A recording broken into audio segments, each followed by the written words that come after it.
This is Facing South Florida with Jim DeFede. Welcome to Facing South Florida. I'm Jim DeFede, and with the legislature wrapping up its 60-day session on Friday, all eyes now turn to Governor Ron DeSantis as we wait for his formal announcement that he's running for president. This legislative session, and for that matter the last three legislative sessions, seem designed to give DeSantis a wide array of conservative, culture war issues that he can run on. This week, I spoke to the two Democratic leaders in the legislature, State Senator Lauren Book and State Representative Fentress Driscoll. I started with Book, asking her how she thought the session went this year. This was a rough session. This is going to be a rough session for Floridians to really unpack what happened once we leave here. The last 60 days have been a whirlwind of the GOP trying to get Ron DeSantis everything he wanted. And I think that they're going to find that we've really they have worked very hard to change the face of Florida, and not in a good way, not in a way that I believe or that my caucus believes represents Floridians. They've done things that I believe, once people realize the true aftermath of it, are going to be really angry, and there will be a reckoning, because I think it was too much, and it's been a really rough session. All right, so let's get some examples. Give me some specifics of what you think is out of line with the rest of the state. Well, we know that Floridians don't support an abortion ban that has passed. We know that this is a ban it's a 6-week ban. There is an exemption for rape and incest up to 15 weeks. And that will not come into effect until the Florida Supreme Court upholds the 15-week ban that currently exists. But we know 75% of Floridians don't support an abortion ban of that extreme nature. And we know in the next coming days, you're going to find a ballot initiative that's going to be launched by Planned Parenthood and others to put that on the ballot in 24. You have open carry, which is permitless carry, we'll call it, where people will be able to carry guns concealed, but without a permit, without classes. We've already seen incidences back home in South Florida where people have accidentally shot themselves, and I think that that's going to continue to happen. We've done nothing for property insurance, nothing to help Floridians and the day-to-day needs that they have. They've worked to expand Don't Say Gay 2.0 and other measures like the bathroom private spaces bill to ensure that people go to the bathroom of their birth, not of their identity. Again, these aren't issues that are on the forefront of the minds of Floridians. They're having a hard time paying for property insurance, putting a mortgage payment together, getting kids to school on time, paying for prescriptions and dinner. They're not worried about some of these things, but that is what the majority of this session was about. And it is a really, really sad time. Why then did they pass all these things? Why tackle these issues, in terms of the culture war issues, rather than deal with the substantive issues that need to be addressed in the state? Why do you believe your colleagues went down this route instead? Well, the governor is running for president and said he wanted certain things to be done to speak to a certain base for his presidential primary and hopes and aspirations. And so that is what they have tripped over themselves really to do. And it is going to take a very long time to untangle the mess that they have created, whether it was, again, permitless carry, bathroom of your birth, Don't Say Gay 2.0, the extreme abortion ban, or his feud with Disney, all in a way to further the governor's political aspirations, and Floridians are going to suffer the consequences of that. Let's break down. Let's go to the permitless carry bill, because the aspect of it that I always find intriguing is the Republicans who I've spoken to who support it say, well, the training and background check and all those sorts of things, it wasn't very good to begin with, so why go forward with it? Isn't it the purpose then? Wouldn't the idea then be to, if you don't like the level of training people are receiving because you think it's shoddy, create better standards for training? Yeah, so I find this a little funny, quite funny actually, because they don't have any problems putting more government or switching things around to suit their narrative, right? And so, we're the freest state of Florida, and we love being who and what we are, the free state of Florida. Go make a Florida freedom training for carrying a weapon. You don't like the way that it's done, make it better, make it different, make it more dynamic, make them come in. It's ridiculous. It's all part of the narrative to suit what they need to do. Again, we've also heard that we're going to come back possibly for a special session on open carry, which is terrifying. It's horrible. This is wrong.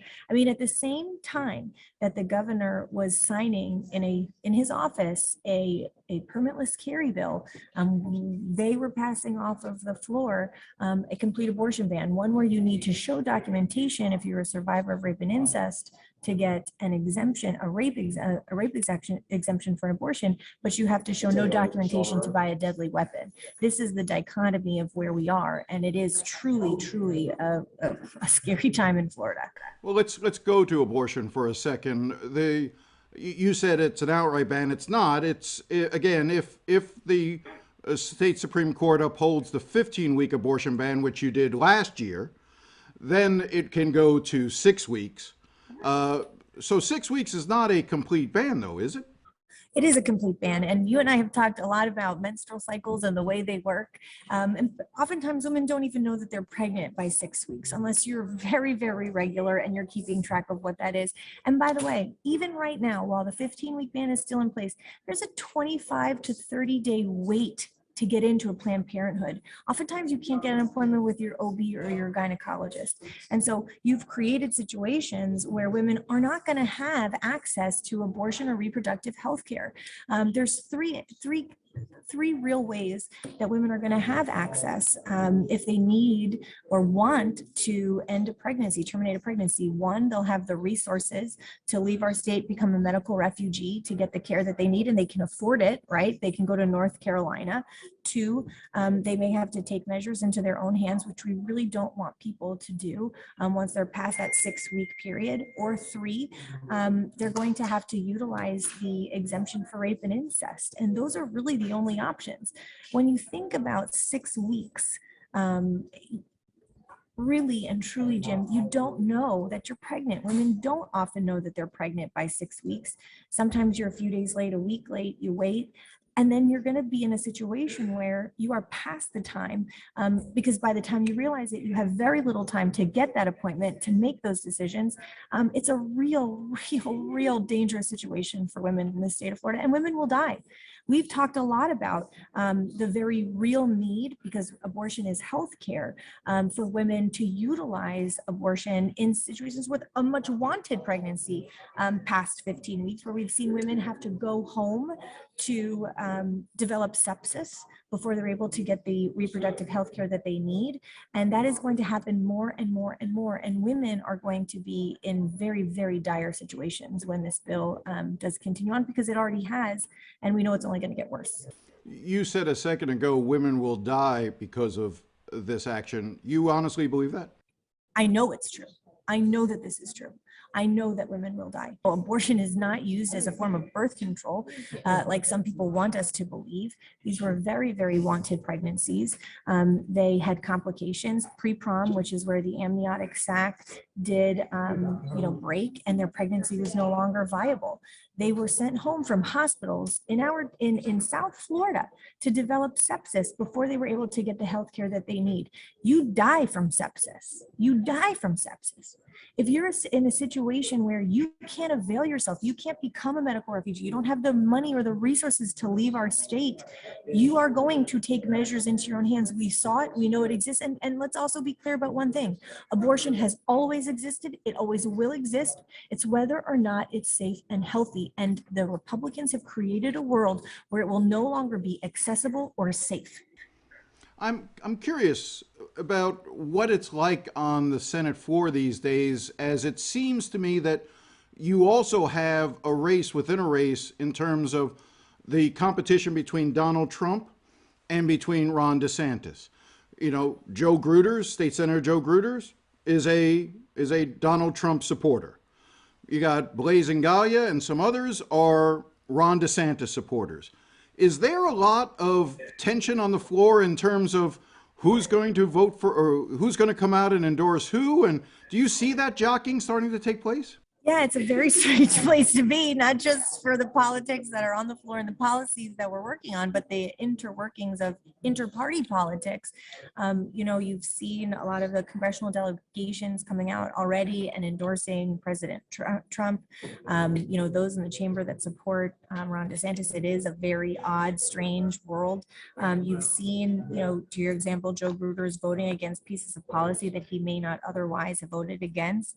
So it's a very interesting time. We're putting monorails and to punish Disney further and transportation bills, further going after Reedy Creek, because I don't even know what they want us to call it now. I don't know, maybe next week there's going to be a castle tax that they do a special session on. I don't know.